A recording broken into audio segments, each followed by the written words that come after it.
Hi everyone! Welcome to my channel at ngayon, titingnan natin ang isa pang kakilakilabot na kaso.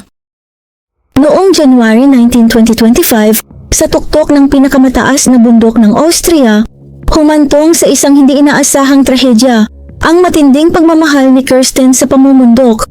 Pagsikat ng araw sa Großglockner, natagpuan ng mga mountain rescuer ang kanyang walang buhay na katawan. Humigit kumulang 50 meters na lamang mula sa rurok. Siya ay nasawi dahil sa matinding lamig matapos maiwang mag-isa sa malalakas na hangin ng mismong taong lubos niyang pinagkakatiwalaan, ang kanyang bihasang climbing partner at kasintahang si Thomas Plumberger. Si Kirsten Gutner ay ipinanganak noong March 6, 1991 sa makasaysayang lungsod ng Salzburg, Austria. Bata pa lamang siya ay may malalim na ugnayan na sa kalikasan. Ang Austrian Alps, na matatanaw halos saan man sa Salzburg, ay may malaking impluwensya sa kanyang pagkatao. Ayon sa mga nakakakilala sa kanya, para siyang likas na bahagi ng taglamig at kabundukan. Makikita sa kanyang social media ang imahe ng isang masigla at mahilig sa pakikipagsapalaran, mula sa paglalakad sa mga damuhan tuwing tag-init, pagski sa malilinis na dalisdis, hanggang sa pagkuha ng mga tanawin sa paglubog ng araw sa kabundukan. Mas ramdam ni Kirsten ang buhay kapag nasa gitna siya ng mga bundok. Ayon sa kanyang mga katrabaho sa kumpanyang pangkomunikasyon kung saan siya nagtatrabaho, siya ay determinado ngunit maingat sa mga ekstrem na aktibidad. Hindi siya padalos-dalos o basta sumusugal. Tinatrato niya ang mga bundok ng may paggalang, batid na kinakailangan ang maayos na paghahanda at tamang pagdedesisyon. Makikita rin ang kanyang dedikasyon sa kalusugan sa kanyang pakikilahok sa Wings for Life World Run charity events mula 2020 hanggang 2024. Sa 2024 Vienna Flagship Run, nakumpleto ni Kirsten ang humigit kumulang 20 kilometers at pumwesto sa ika-2,831 sa buong mundo.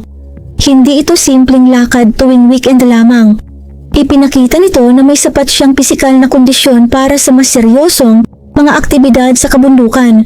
Ngunit may isang mahalagang detalye tungkol kay Kirsten na magiging sentro ng trahedyang magaganap.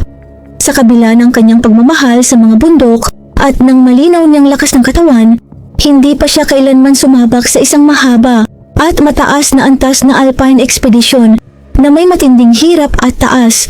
Ang kanyang karanasan sa pamumundok, bagamat totoo at aktibo, ay limitado lamang sa mga katamtamang ruta at mga day hike. Siya ay may matinding hilig, ngunit hindi pa isang eksperto.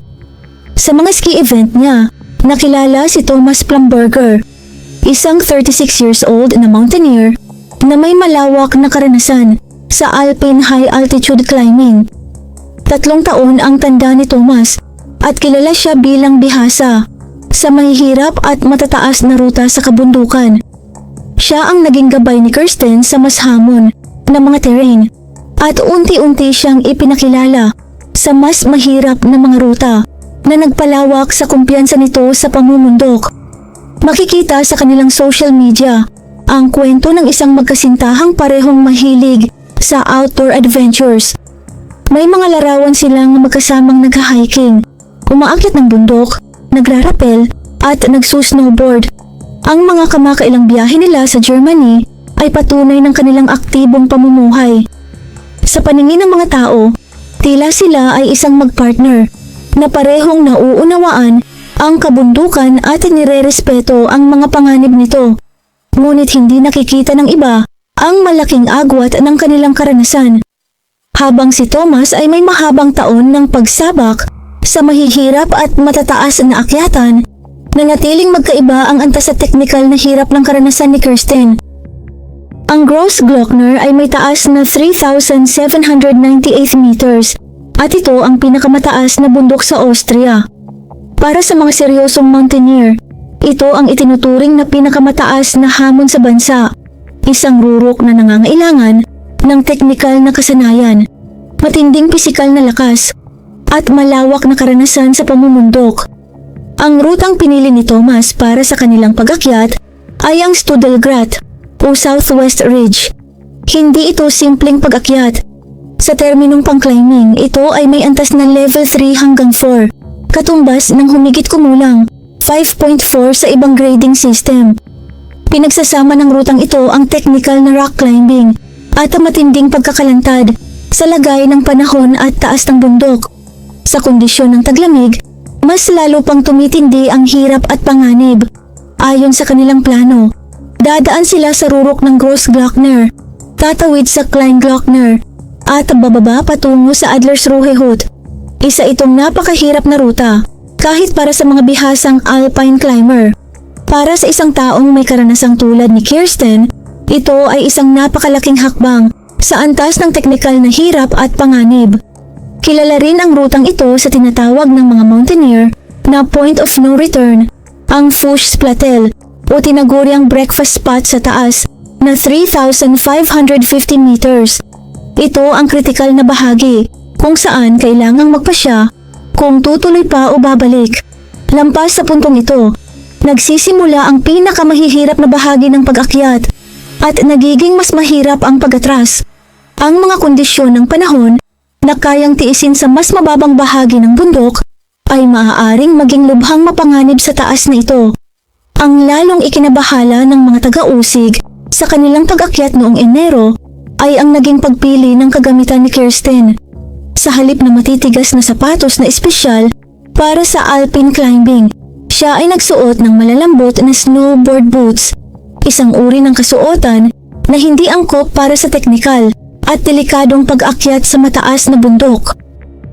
Bitbit ni Kirsten ang isang splitboard sa halip na kumpletong alpine climbing gear. Mas critical pa rito, wala siyang sapat na emergency bivouac equipment. Ang mga gamit para sa pansamantalang kanlungan at kaligtasan na maaaring magligtas ng buhay kapag may abiryang mangyari sa matataas na bundok. Si Thomas bilang mas bihasang kasama ang nagplano ng buong ekspedisyon. Sa usaping legal, siya ang itinuring ng mga taga-usig bilang responsableng gabay.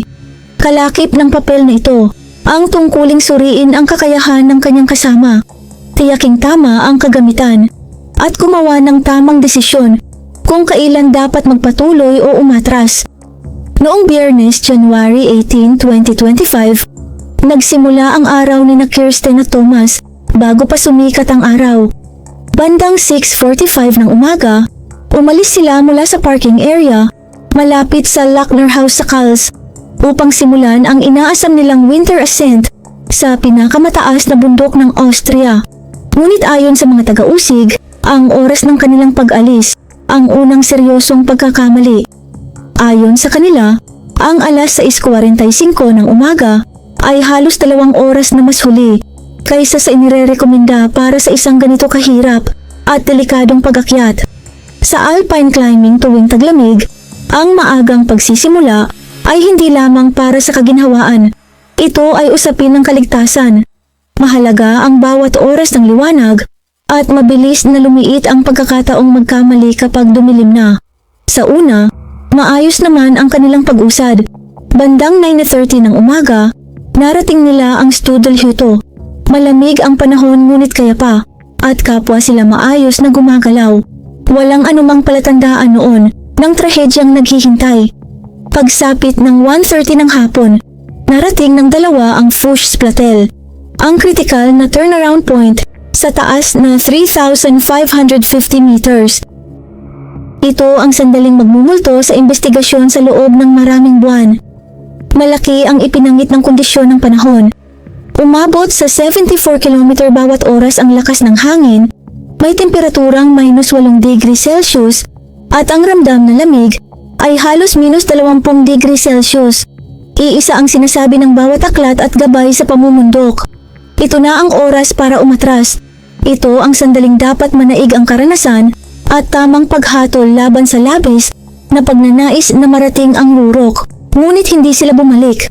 Kalaunan, iginiit ng depensa na sa puntong iyon ay hindi papagod o nalulupaypay sina Kirsten at Thomas, kaya nagpatuloy sila.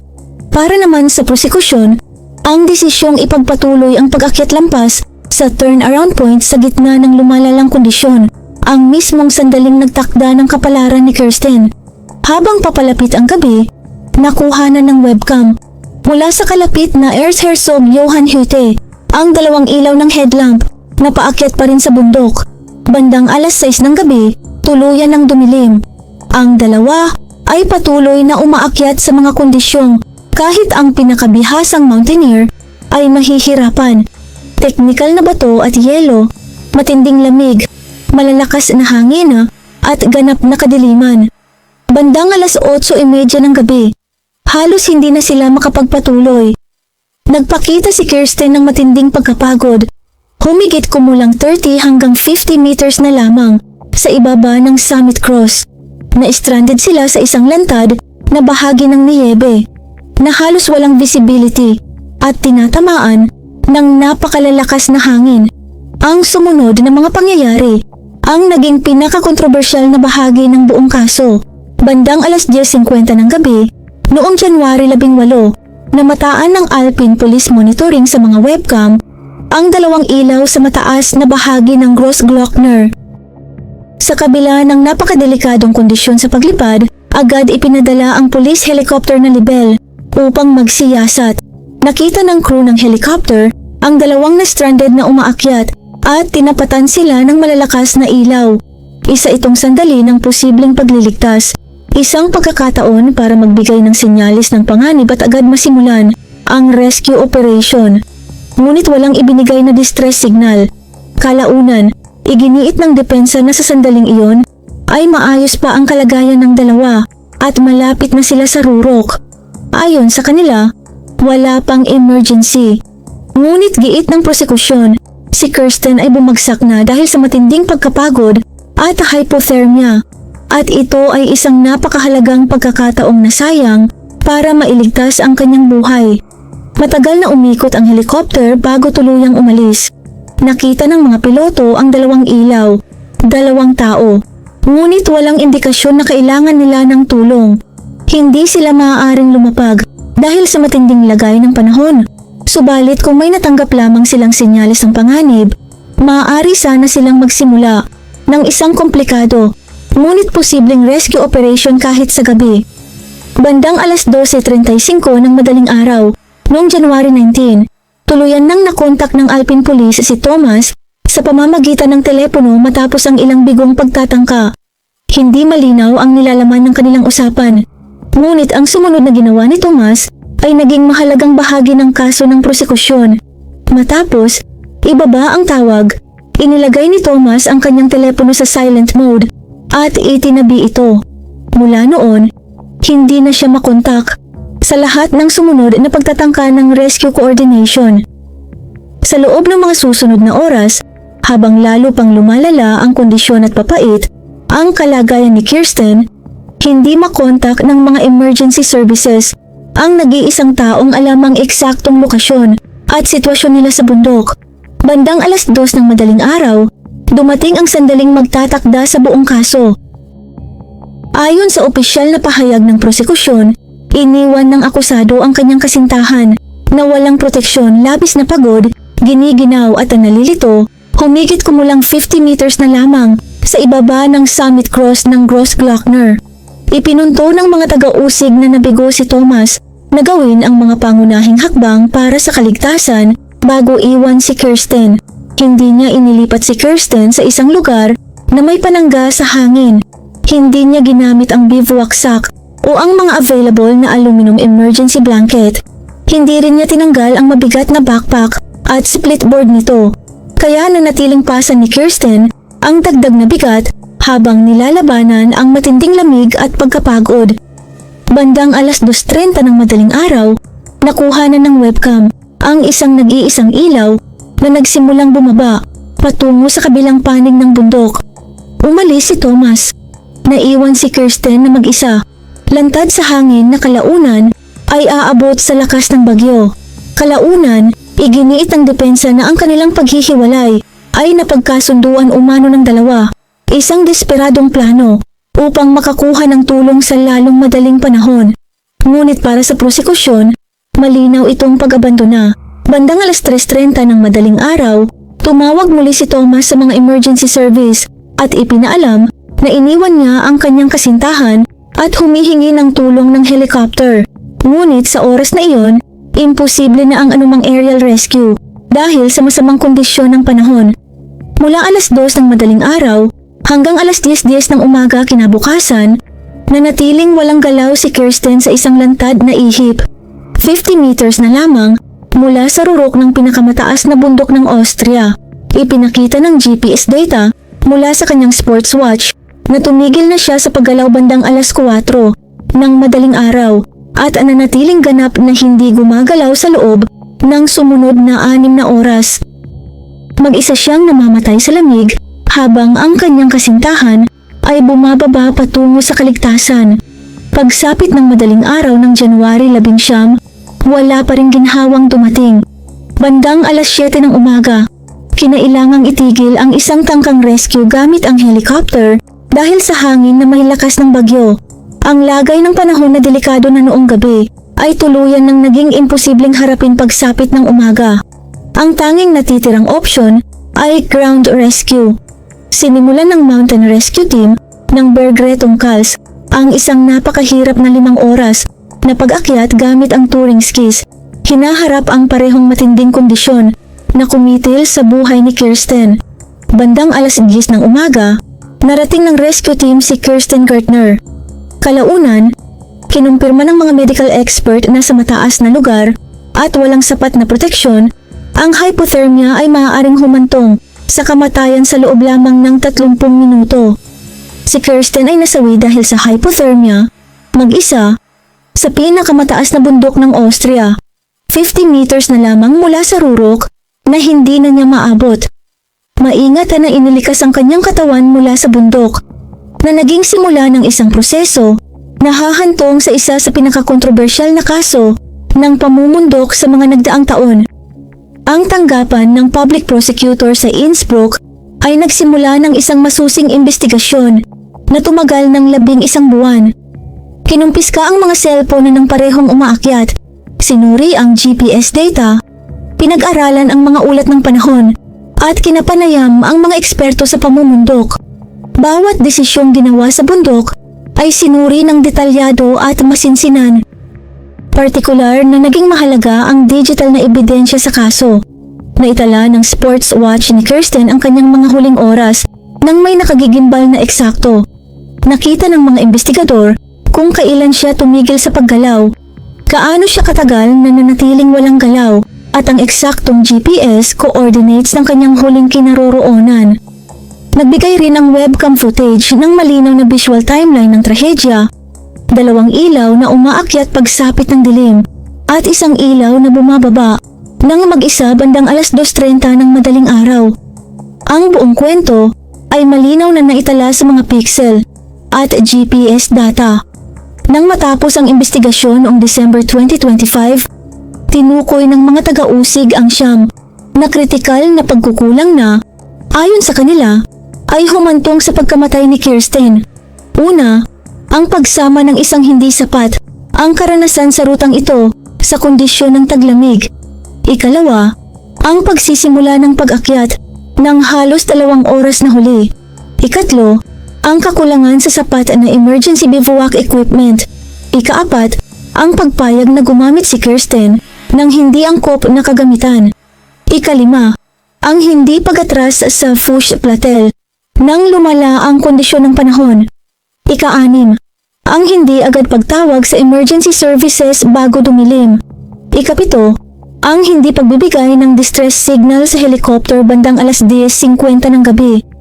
Ika-8, ang paglalagay ng telepono sa silent mode matapos ang tawag bandang hating gabi. At ika-9, ang kabiguang bigyan si Kirsten ng tamang proteksyon bago siya iwan. Dahil dito, kinasuhan si Thomas Plumberger ng grossly negligent homicide sa ilalim ng Section 81 ng Austrian Criminal Code. Mas mabigat ito kaysa sa karaniwang negligent homicide. Kinakailangan nitong patunayan ng prosekusyon na ang kilos ng akusado ay labis at malinaw na pabaya, na ang panganib sa buhay ay malinaw na nakikita, at ang mga pangunahing patakaran sa kaligtasan ay tahasang binaliwala. Simple ang legal na teorya ng prosekusyon. Si Thomas bilang mas bihasang umaakyat at siyang nagplano ng ekspedisyon ay may tungkulin ng pag-iingat kay Kirsten sa pamamagitan ng sunod-sunod na maling desisyon at pagkukulang sa tungkuling ito. Siya umano ang naging dahilan ng pagkamatay ni Kirsten. Mariing ipinagtanggol ng abogado na si Kurt Jelinek si Thomas Plumberger at kinuwestiyon ang buong teorya ng prosekusyon tungkol sa kriminal na kapabayaan. Ayon sa depensa, parehong may kakayahan ng dalawa para magdesisyon. Ang nangyari ay hindi kriminal na kapabayaan, kundi isang trahedyang dulot ng hindi inaasahang pangyayari sa isang likas na mapanganib na kapaligiran. Giit pa ng depensa, ang biglaang paglala ng kalagayan ni Kirsten ay hindi inaasahan at hindi maaaring mahulaan at nangyari lamang matapos umalis ang helicopter. Mariing itinanggi ni Thomas ang anumang maling ginawa. Sa kanyang Instagram tribute na kalaunan ay binura, isinulat niya, "Miss na miss kita. Sobrang sakit at mananatili ito magpakailanman sa puso ko." Nilagdaan din niya, kasama ang mga magulang ni Kirsten, ang obituary nito. Nagbunsod ang kaso ng matinding diskusyon sa komunidad ng mga mountaineer tungkol sa responsibilidad at tungkulin ng pag-iingat sa pagitan ng magkapartner sa pag-akyat. Sina Willie at Daming Pinas, mga award-winning na FMGA guides, ay nagbigay ng matalas na pagsusuri. Ayon sa kanila, ang tunay na mga pagkakamali ay nagsimula pa lamang isang araw bago ang trahedya, nang magpasya si Thomas na isama si Kirsten sa pag-akyat sa bundok na ito sa taglamig gamit ang isang teknikal at delikadong ruta. Dagdag pa nila, "Kung mas marami kang karanasan at lakas, hindi mo tungkulin na iangat ang kasama mo sa antas mo. Ang tungkulin mo ay bumaba sa antas niya." Inilarawan naman ng French guide na si Frederic Denuel ang pamilyar na pattern sa mga ganitong trahedya. Isa itong pagkakamali na sinusundan ng isa pa at isa pa. Patuloy kang naguhukay. Nahihiya kang aminin na nagkamali ka. Hanggang sa dumating ang puntong huli na ang lahat. Ikinumpara rin ang kaso sa Hot Route Disaster noong 2018, kung saan 7 skier ang nasawi dahil sa kaparehong sunod-sunod na maling desisyon. Binanggit ng Adventure Magazine ang malinaw na agwat sa mga pamantayan ng kaligtasan. Sa batas pandagat, obligado ang pagdadala ng life jacket. Ngunit sa kabundukan, ang responsibilidad matagal nang nakabatay hindi sa regulasyon, kundi sa kultura at kaugalian. Itinakda ang paglilitis kay Thomas Plumberger sa ika-19 ng February 2026 sa Innsbruck Regional Court. Kapag napatunayang nagkasala sa grossly negligent homicide, maaari siyang makulong ng hanggang 3 taon. Maraming salamat po sa panunood. Kung hindi naman po kalabisan, paki-like at subscribe po sa aking channel, and as always, keep safe everyone.